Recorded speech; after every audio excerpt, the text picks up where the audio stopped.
पहलगाम में हुए हमले के बाद भारत ने एक ऐसी युद्ध की शुरुआत कर दी है जिससे इस समय पाकिस्तान के अंदर जो हलचल मची हुई है वह केवल आंतरिक राजनीतिक संकट तक सीमित नहीं है। देश के भीतर सैन्य हलचलों की तेजी और सीमाओं पर हो रही फौज की तैनातियां यह संकेत दे रही हैं कि स्थिति बेहद गंभीर हो चुकी है। खबरों की माने तो पाकिस्तान ने भारत से सटी सीमाओं पर अपनी वायुसेना और थल सेना की तैनाती अचानक तेज कर दी है और यह कोई सामान्य अभ्यास नहीं बल्कि एक व्यापक सैन्य रणनीति का हिस्सा है। दोस्तों, पाकिस्तानी सेना ने विशेष रूप से उन क्षेत्रों में अपने सैन्य दलों की उपस्थिति बढ़ाई है जो पहले अपेक्षाकृत शांत माने जाते थे, जैसे कि बलूचिस्तान, खैबर पख्तूनख्वा और सिंध के कुछ हिस्से। यह सभी क्षेत्र भारत की पश्चिमी सीमा के बेहद समीप हैं और सामरिक दृष्टि से बेहद महत्वपूर्ण माने जाते हैं। बलूचिस्तान में बढ़ी गतिविधियां केवल भारत के विरुद्ध मोर्चा तैयार करने के संकेत नहीं हैं, बल्कि वहां के अंदर जारी अलगाववादी आंदोलनों को दबाने का प्रयास भी है। लेकिन चौंकाने वाली बात यह है कि पाकिस्तान अब इस पूरे भूभाग को भारत के खिलाफ एक संभावित सैन्य मंच के रूप में देख रहा है। दोस्तों, पाकिस्तानी सैन्य रणनीति का मुख्य उद्देश्य है भारत पर मनोवैज्ञानिक दबाव बनाना। वह यह सुनिश्चित करना चाहता है कि यदि भारत कोई सैन्य कार्रवाई करे तो पाकिस्तान पहले से तैयार हो और अंतर्राष्ट्रीय स्तर पर सावधानी बरतने वाले देश की छवि बना सके। इसके अलावा पाकिस्तान यह संदेश भी देना चाहता है कि वह भारत के खिलाफ जवाबी कार्रवाई के लिए पूरी तरह सक्षम और तत्पर है। लेकिन हाल ही में भारत ने एक ऐसा फैसला ले लिया है जिसने पाकिस्तान की नींदें उड़ा दी हैं। दोस्तों, भारत ने इस बार सीधा सीधा जंग का ऐलान कर दिया है। तो क्या है पूरी डेवलपमेंट जानेंगे आगे इसी वीडियो में। लेकिन उससे पहले वीडियो को एक लाइक करके चैनल को सब्सक्राइब जरूर कर दीजिएगा और कमेंट में जय हिंद जरूर लिखिएगा, क्योंकि जय हिंद कहना हम भारतीयों के लिए गर्व की बात है। दोस्तों, पहलगाम में हुए हमले के बाद भारत के तीनों सेना एक्टिव मोड पर है। भारत ने अपनी रक्षा व्यवस्था को पूरी तरह सक्रिय कर दिया है। थल सेना, वायुसेना और नौसेना तीनों सेनाएं एकजुट होकर समन्वित युद्धाभ्यास कर रही हैं। हाल ही में भारतीय वायुसेना द्वारा किए गए ऑपरेशन गगन शक्ति और अन्य अभ्यासों ने पाकिस्तान को साफ संकेत दे दिया है कि भारत अब केवल जवाबी कार्रवाई नहीं करता बल्कि रणनीतिक पहल भी करता है। दोस्तों, भारतीय नौसेना का अत्याधुनिक एयरक्राफ्ट कैरियर INS विक्रांत अब अरब सागर में अपनी स्थिति मजबूत कर चुका है। यह युद्धपोत भारत की समुद्री शक्ति का प्रतीक है, जिस पर अत्याधुनिक लड़ाकू विमान, मिसाइल सिस्टम, पनडुब्बियां और हेलीकॉप्टर तैनात हैं। INS विक्रांत की मौजूदगी पाकिस्तान के लिए एक गंभीर खतरे की तरह है।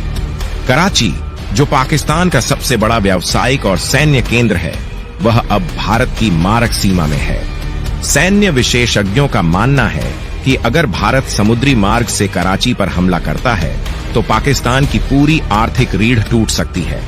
दोस्तों, यह बात बहुत कम लोग जानते हैं कि पाकिस्तान की लगभग 95% विदेशी आपूर्ति समुद्री मार्गों से होती है, चाहे वह ईंधन हो, खाद्यान्न, सैन्य उपकरण या दवाइयां।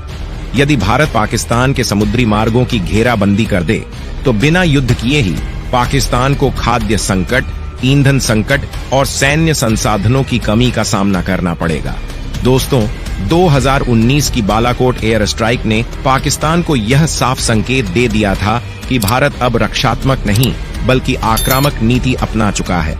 अब पाकिस्तान इस डर में जी रहा है कि भारत कभी भी एक और सर्जिकल स्ट्राइक कर सकता है और शायद इस बार लक्ष्य और भी बड़ा हो। यही कारण है कि पाकिस्तान में हर स्तर पर, चाहे वो सैन्य हो या राजनीतिक, एक भय और अनिश्चितता का माहौल है। खुफिया रिपोर्टें बताती हैं कि पाकिस्तानी सेना और ISI के बीच भी मतभेद गहरे हो चुके हैं और दोनों भारत की संभावित कार्रवाई को लेकर अलग अलग रणनीति अपना रहे हैं। दोस्तों, पाकिस्तान की वर्तमान स्थिति की बात की जाए तो उसकी अर्थव्यवस्था इस समय पूरी तरह से डगमगाई हुई है। IMF की कड़ी शर्तों, डॉलर की कमी, महंगाई और राजनीतिक अस्थिरता ने देश की आंतरिक ताकत को पहले ही कमजोर कर दिया है। ऐसे में लंबे समय तक युद्ध झेलना उसके लिए असंभव के बराबर है। इसके विपरीत भारत की सैन्य शक्ति, आर्थिक स्थिति और अंतर्राष्ट्रीय समर्थन कहीं अधिक मजबूत हैं।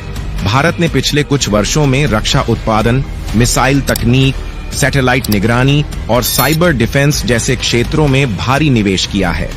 भारत ने पिछले कुछ वर्षों में ऐसे हथियार डेवलप किए हैं जिसने पूरी दुनिया को चौंका कर रख दिया है। भारत के पास ऐसे मिसाइल्स हैं जो एक ही हमले में पूरे पाकिस्तान का नाम और निशान मिटा सकता है। भारत के पास अग्नि, आकाश और पृथ्वी जैसे ऐसे मिसाइल्स भरे पड़े हैं जो क्षण भर में पाकिस्तान को तबाह कर सकता है। और इतना ही नहीं, भारत के पास पिनाका जैसे भी मिसाइल डिफेंस सिस्टम मौजूद है जिसका एम के एक वेरिएंट 40 किलोमीटर और एम के 2 वेरिएंट 90 किलोमीटर तो वही एम के 3 वेरिएंट 200 किलोमीटर तक के टारगेट को आसानी से डिस्ट्रॉय कर सकता है। यानी भारत चाहे तो अपने घर से बैठे बैठे ही पाकिस्तान की सेना बेस को तबाह कर सकता है। और दोस्तों, भारत के वायु सेना के बेरा में राफेल के आने से भारतीय वायु सेवा की ताकत पहले से कहीं ज्यादा मजबूत हो चुकी है। भारत के पास इस वक्त कुल 37 राफेल विमान मौजूद है। और इतना ही नहीं, भारत के पास सुखोई MKI जैसे घातक फाइटर जेट्स मौजूद हैं जो पलक झपकते ही दुश्मनों के घर में घुसकर उसे तबाह करने का ताकत रखता है। दोस्तों, भारत के पास इस वक्त 230 सुखोई AM के विमान मौजूद हैं। और तो और हर फिलहाल में यह भी खबर सामने निकल कर आ रही है कि कल देर रात तक भारत के सुखोई, राफेल और मिग जैसे विमान ने युद्ध अभ्यास किया है जिसने पाकिस्तान की नींद उड़ा कर रख दी है। दोस्तों, यकीन मानिए, पाकिस्तान में इस वक्त ऐसा डर का माहौल है। वहां के लोग इस भय में जी रहे हैं कि पता नहीं कब भारत उन पर आक्रमण कर दे। दोस्तों, पहलगाम में जो हमला हुआ है उसमें सबसे बड़ा हाथ पाकिस्तान का माना जा रहा है। और यही वजह है कि भारत के राजनीतिक नेता से लेकर भारत के हर एक नागरिक में पाकिस्तान के खिलाफ आक्रोश देखने को मिल रहा है, क्योंकि उसके द्वारा ऐसी हरकत की गई है जो असहनीय है और इसका जवाब देना काफी जरूरी भी है, ताकि आगे भविष्य में ऐसे कदम उठाने से पहले उसकी रूह कांप जाए। लेकिन दोस्तों, सबसे बड़ा सवाल यह है कि क्या पाकिस्तान अपनी वर्तमान हालत में भारत के विरुद्ध युद्ध का जोखिम ले सकता है, या यह केवल एक कूटनीतिक चाल है ताकि वह वैश्विक समुदाय से सहानुभूति जुटा सके। लेकिन दोस्तों, आपको बता दें कि यदि युद्ध होता है तो परिणाम स्पष्ट हैं। भारत न केवल सैन्य रूप से जीत सकता है, बल्कि पाकिस्तान को कूटनीतिक और आर्थिक स्तर पर भी भारी नुकसान हो सकता है। आपकी राय क्या है? भारत को पाकिस्तान पर किस तरह से हमले करने चाहिए?